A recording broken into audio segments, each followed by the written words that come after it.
இப்போ பாருங்க ஃபிஷ் எல்லாம் வாங்கிட்டு வந்துட்டோம். இப்போ நம்ம டேங்க்ல விட போறோம். చూసేకి అగ్గిరవ్వ మాదిరి ఉంటాడే నా సావే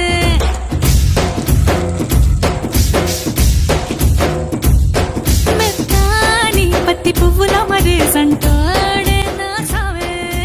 இந்த ஃபிஷ்ஷு ஃப்ளோரான் ஃபிஷ். எப்பயுமே நாங்கள் இவனை தான் வளர்ப்போம். எனக்கு பிடிச்சதுனால இவங்களை டேங்க்குள்ளே விட்டாச்சு. సేకి అగ్గిరవ్వ మాదిరి ఉంటాడే